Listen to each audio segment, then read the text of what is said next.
Good morning, viewers. Hello, hello, hello. Look at this weather. It's not bad. A bit stormy yesterday, but see those hills? See those wind turbines?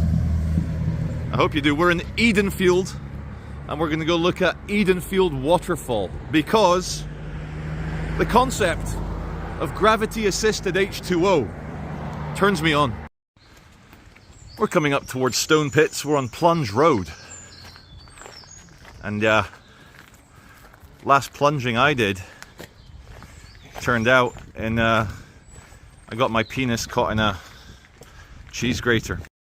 I can hear it, the sound of water, gravity assisted H2O.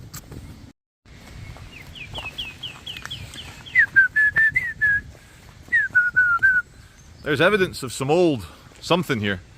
I think in Victorian or in pre-Victorian times.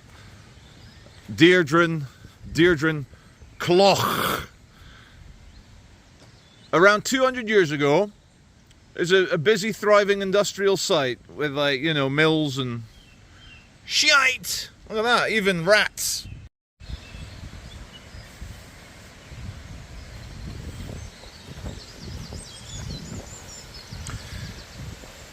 Ancient structures. Hundreds of years ago, men using gravity assistance to turn wheels. Now, why were they turning wheels? Well, since Abraham Colquhoun Mackenzie invented the wheel in 1638, we had many wheel-based cults, entire wheel-based societies in England where they would worship the circle by putting a big paddle on it, putting it near a river, as you can see, and spinning it. And the song "You Spin Me Right Round Baby Right Round" comes from an ancient Vedic Indo-Aryan chant about the universe turning and just passing the time. That's all very true. The fuck is that? What the fuck? Why is the water so muddy?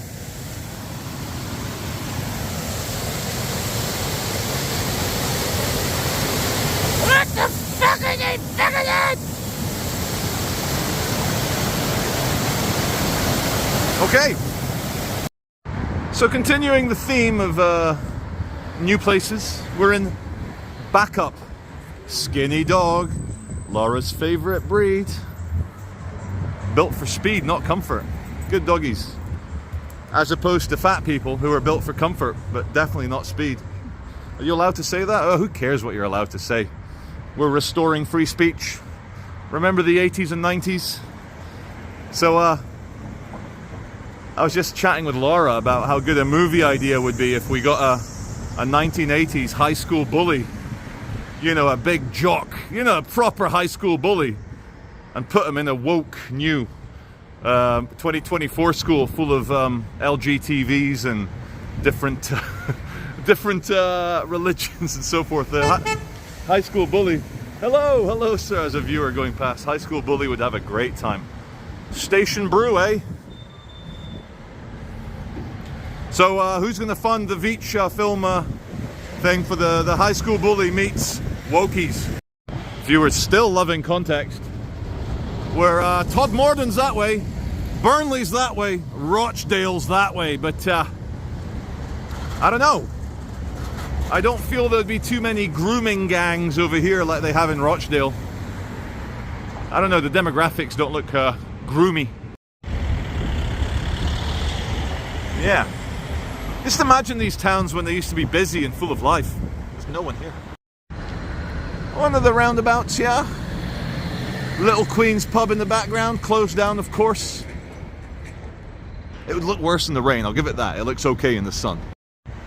So, yeah, it's not all bad. We come onto a little side street here. There's some nice cocktail, prohibition cocktails.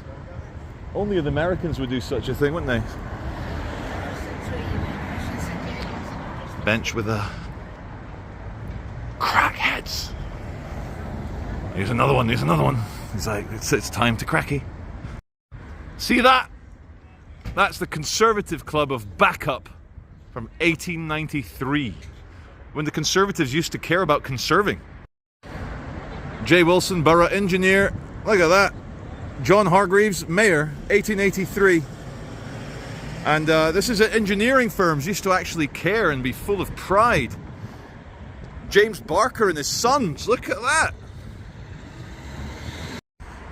Hello ladies, just doing a video about backup. How is the bus service here? Is it any good? Yeah. Yeah? Oh, good. Is that what you guys are doing, waiting for the bus? No, we're waiting for taxis. Oh, taxis? Yeah. Oh, and are they good as well? They're in between. In between. Are the drivers nice at least? Sometimes. Yeah. Fair enough. Thank you very much. See ya. There's the Waterloo. Waterloo. And backup has potential. I reckon as a backup to my plans, it would be a nice place to maybe invest in and raise a family. You never know. Yeah, backup. But ultimately, I'm wondering, where is everyone? It's almost like they're dying off and not replacing themselves with fresh babies. The cities, however, chock-a-block full of people. Some people in cities having 15 quids each. 15 quids? 15 kids! Freudian slip there, they are expensive. At least they put a youth club in, backup people's young people's centre. There's a direct correlation. If you want to stop teenage knife crime, boom, youth centre, boom, knife crime's over. Yeah. So it says keep calm and try God. And atop the building, you can't see it anymore, big crucifix. Based. I'll bring you good news, guys. We're in Townley Country House car park. You have to pay ATP. I've paid for parking. Anyway, Michaela Community School in North London is a fee-paying private school for the children of rich kids. It has a sizable... The children of rich kids. The children of rich parents. Thank you, my editor-in-chief, Laura. Thank you, actually. That sounded quite retarded, so thank you. A group of Muslim students decided that they were going to do prayers and wailing and other religious activities in school, during school, as an inconvenience. There's a saw hanging out of a van. The British High Court has sided with the headmaster, described as Britain's strictest. Her name is Catherine Birbal Singh, and she looks like a very nice lady. So she's been to war against the ideologically driven students who want to display a show of dominance in her school. And you know what Catherine Birbal Singh said? She said, not allowed. And the government has said, you're right. Stop praying in school. It's for learning, not for shows of dominance. So workmen here on scaffolding are fixing up the fake Victorian medieval castle.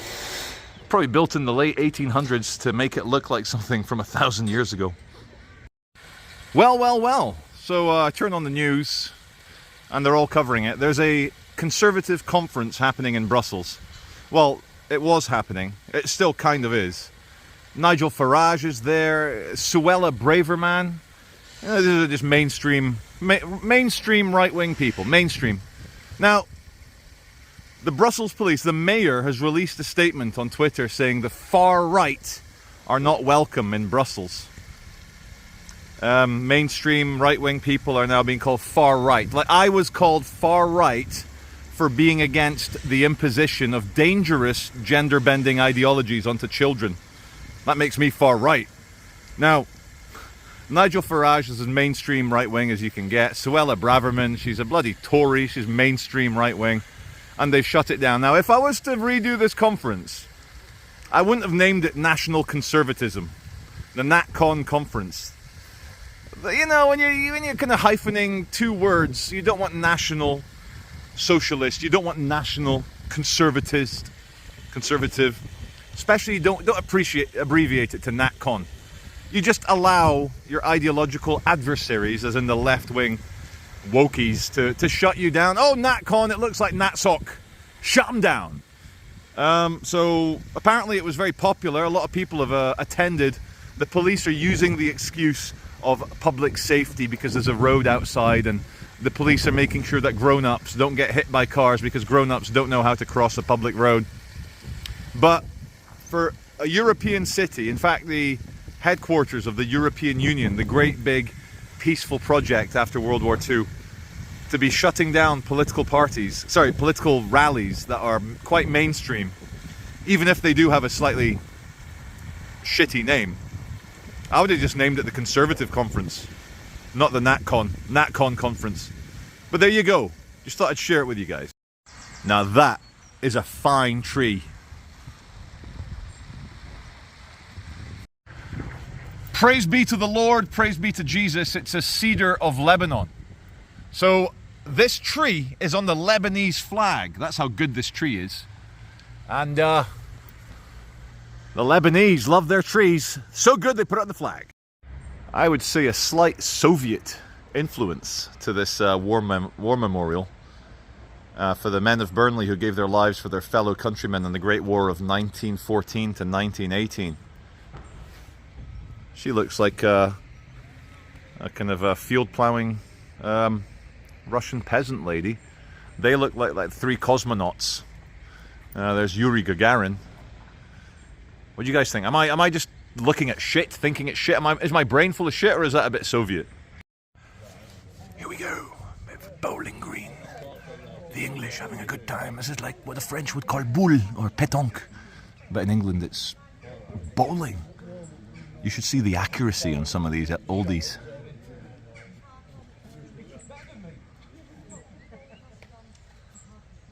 That's Dennis. He's got the smoothest wrist in the northwest of England. There's Archibald, world champion in bowling, represented Burnley at the 2012 bowling Olympics. But let's not forget Nora here. Women's champion 3 years in a row, 2022, 2023, 2024. Welcome to Downham. It's one of those quaint, cute little villages, and it's got a pub called the Asshole Arm. No, yeah. What does it say? Assheaton Arm, not the Asshole Arms. That'd be too exciting a name. This is a message for all Americans, Canadians, all the other nations of the world internationally that watch my channel. Every single person in England lives in a house like this. These are the cheapest houses in England. This is what every town and village in England looks like.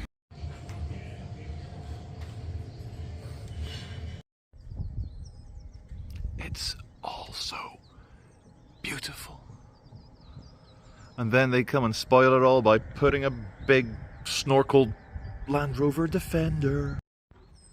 We're in the dead center of Downham. Is it open? Oi. Very nice. Yes, yes. What do you see? What do you see? What do you see? What she found? Oh, go on, Ralph. First Baron of Clitheroe. Let me get a shot of that.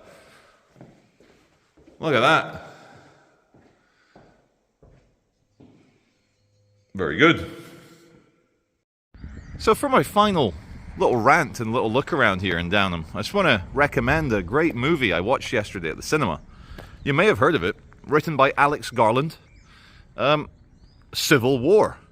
Now, many people are complaining. I must disagree with the critical drinker in his analysis. He said it was a big show of nothing because it didn't take sides. It didn't side with the right wing or the left wing, although he missed out. He omitted a good old critical drinker in his review to say that the signs are there. There's a particular scene where the Boogaloo Boys, right-wing guys, are fighting government troops. There's another scene when Antifa, the left-wing Antifa, and you can tell by the green hair and the painted nails on the bloke, on the guy, they're a sniper team, Antifa sniper team, taking out some random right-wing guy.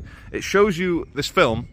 I'll give you the synopsis. They're basically a team of photojournalists, apolitical, not into politics, they don't care. They'll embed with anyone. They just want to get the good shot, get the photons. And I respect that as someone that does something similar but different. Not quite as much risk of death. So there's a civil war going on. The Western forces, the two richest states, California and Texas, have joined forces. And you're like, oh, Texas would never join with California because California is lefty. Yes, California for the masses is lefty, but it's the richest state. There's a lot of rich right-wing people in California. So, and then we all know all wars are bankers' wars. It's a nice house. Nice house. And there's Florida breaks off. They're all seceding, and I think they're all unhappy with the kind of wokeism of the Biden regime. That's the kind of subplot. That's me reading it into it. Anyway, Kirsten Dunst plays a kind of a jaded, over it, like she's been made bitter and cynical by her time as a press photographer. And they're getting from Manhattan down to Washington DC. Western forces are about to take the capital. Some very realistic battle scenes. And for me, what I think is most disturbing about the film Civil War, it doesn't say war is bad, it doesn't say war is good. It kind of presents it very neutrally. It doesn't take sides. No woke message. How good is that? Zero woke in the film Civil War. And it leaves it for us, the viewer, to make up our own minds. And what I find very dangerous about this movie, and it's not a criticism, it's good for things to be dangerous sometimes. It's almost like a siren call to the hundreds of millions of bored Americans who are not being able to afford their mortgages or their bills. They can't even feed their kids. And the film Civil War presents an alternative that is so much more exciting and exhilarating, and they even talk about the exhilaration in the film. Okay, it's the press photographers talking about, I've never been more scared, but I've never been more alive. Direct quote from the film. And it's a meme. So, do I recommend Civil War? I do. And in the words of Guns N' Roses, what's so civil about war anyway? Thanks for watching. See you on the next one.